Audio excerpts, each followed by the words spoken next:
Hey people, welcome to another episode of Neme Football Forum. My name is Neme, your host on this show. Don't forget this NFF, join our conversation and celebrate the game. So on today's episode, we'll be having a quick recap on some of the games that happened over the weekend. Some really interesting and exciting game that got our attention. So necessarily not all the Premier League games.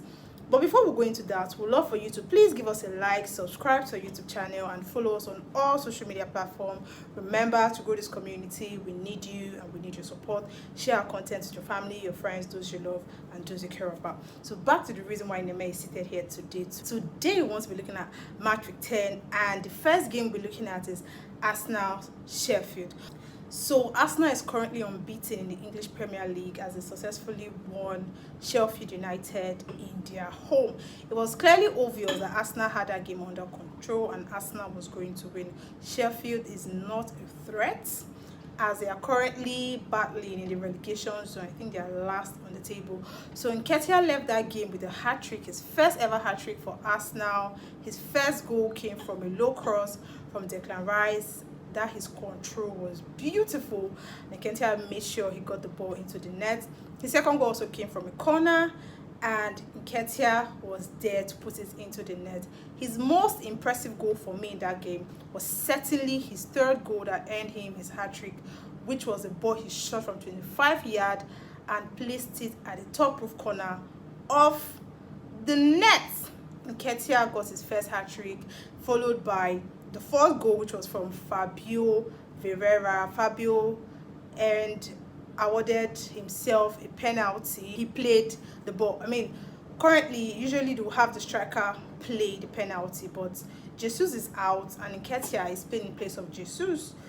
But Nketiah already got a hat-trick. I guess he didn't want a fourth goal, so he gave it to Fabio, and Fabio got Arsenal their fourth goal. To end Arsenal's win, we have Tomiyasu, who got Arsenal's fifth goal. So it was a very obvious game that Arsenal was clearly going to win. Good play from Arsenal, every member of the team. Arsenal currently still unbeaten and second on the Premier League table. Now we'll be looking at the Manchester Derby. Speaking of the Manchester Derby, Pep Guardiola's side had it easy at the Old Trafford as they won 3-0 against Manchester United. So for the past 9 Manchester derbies that has been played, Manchester City has won 7 of those derbies. So after yesterday's game, clearly Manchester is blue as it stands. So that game was Haaland's double. Haaland got a brace for Manchester City. His first goal was a penalty which placed City on the lead. That goal was a penalty that was conceded by Højlund. So Højlund pulled Rodri just in the penalty area. There's a debate currently going on the internet, and some people feel that situation wasn't necessarily a penalty, but as I will always say, the ref is the ref and he makes the decision on the pitch. Personally, I think it is a penalty because you have to pull down your opponent in the penalty area. So maybe Højlund is not Højlund obviously is a striker and he's not aware, he's not aware as to what that thing could easily cost his team. I know that people have said that same scenario has played out in different matches and penalty wasn't awarded, but that was not the case because different refs and different decisions. So Manchester United might have lost to Manchester City side, but clearly it was obvious United were not playing their best 11. City, on the other hand, had their best 11. The team City played against United is the same team Pep Guardiola would play against any of the best teams in Europe, aside KDB, of course, who is currently out. That is Pep Guardiola's best side playing United's worst. United had most of their teammates out due to injury. Wan-Bissaka is injured. Lisandro Martinez is currently not on the pitch. We have so many of their players out. I think Varane is back, but clearly he didn't play yesterday. So obviously Ten Hag's side is struggling and they don't have all the right men on the pitch. Now fast forward to the yellow card which Amrabat got that led to Ten Hag taking him out of the pitch. I feel like Ten Hag taking out Amrabat was one of the major reasons why United just went down from there. It was very difficult for them to maintain the pace at which they were playing before Amrabat left the pitch. That was a very terrible decision right there for Ten Hag, and I don't know why he took out Amrabat. So I think I'm going to blame United's decline on the fact that most of their key players are out. Kobe Meno out, Wan-Bissaka out, Lisandro Martinez out, all due to injury. So imagine Guardiola playing his best side against Ten Hag's worst side. Irrespective of the fact that it seemed like Guardiola had his best side playing Ten Hag's worst side, I still feel like these people are footballers and you're being paid to play football. Manchester United had a lackluster attack. Bruno Fernandes is a moaning captain. You never know the Bruno Fernandes you have on the pitch. I mean, for a captain, when your team is finding it very difficult to score goals, you should not be that guy that is always moaning. He's always complaining.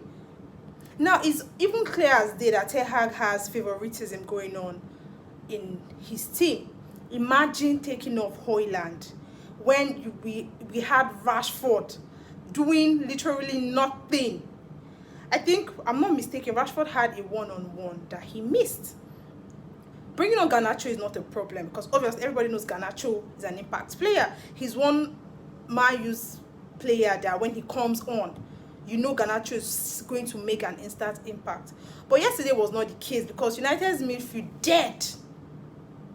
So I honestly think Ten Hag needs to sit up because we all know Ten Hag sent Sancho away because of personal whatever. He's not good enough. He's not. The people you have on the pitch, what are they doing differently from what Sancho did or from what Sancho has done? And then there's Anthony, who is just always angry. See, United yesterday, I feel like Højlund was one person that even had like a little bit of, had something to offer to the team.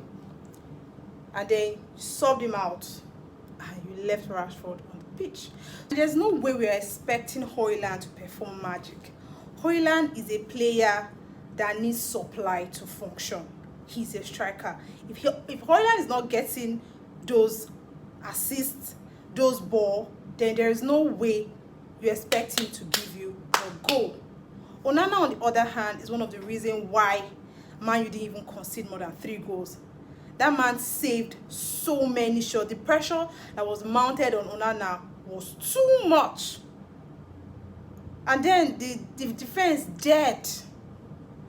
So I don't know how to have, because I feel like Kobe Meno, Wan-Bissaka, Lisandro Martinez, they will all be out for a very long time. So what is Ten Hag's plan? What is the tactics? What are you bringing? Because it's looking like Ten Hag is just playing football. You're just going, oh, go out there, play. What are you bringing on? What's the different thing? He has to go back to the drawing board. He has to re-strategize. Because if you go on playing this way, then trust me, Man U is going to have a really hard time before most of his key players even comes back to the team. So the earlier Ten Hag starts to think of new ways and new style of football that will favor him and give him the win, the better. Because we don't want a situation where we start hearing Ten Hag out. I don't think Ten Hag is a bad coach. I just feel like right now something is obviously wrong that needs to be corrected and looked at. So let's give Ten Hag time. So Ten Hag needs to settle and resolve his favoritism issues first of all, to start with. Because taking Amrabat off, first, that was a serious problem. The thread that looked like United were even possessing when they lost it when Amrabat came off the pitch. And not that Amrabat got a yellow, and Ten Hag doesn't want a situation whereby he has 10 men down, but that affected your team. Yesterday, City had it easy. They play so comfortable. Nobody is saying, okay, fine, we know that you don't have all your key players on the pitch, but give us a fight. It was too easy for Manchester City. They were so relaxed. They were playing like they were in their home. I mean, this is a Manchester derby. It's not just any game. Should at least put your best foot forward. But terrible. United needs to do something. I don't know what it is. Hopefully he gets all his players back on the pitch and we see a better version of United. Because what I'm watching, what I saw yesterday was bad. Really bad. Now, speaking on Liverpool's game. So Liverpool won Nottingham Forest 3-0, all thanks to Jota, Nunes and Salah, as they were 3 goal scorers for that game. So I would say my man of the match for that Liverpool's game was Sobolaya. That guy is one person that had impact in all the goals that were scored. He didn't necessarily get a goal, he got an assist, but Sobolaya was the guy for Liverpool. So nothing much to say about Liverpool's game. Chelsea, horrible, and that is all I have for you today. Strictly Manchester derby and I guess Arsenal's game. So, but until I see you next time, I want you all to have a lovely time and be good, be great. It's Neme, your host on NFF, Neme Football Forum. Don't forget to follow us on all social media platforms. Like, subscribe, and share our content to your family, your friends, those you love, those you care about. Until I see you next time, I want you to have a lovely time. Bye.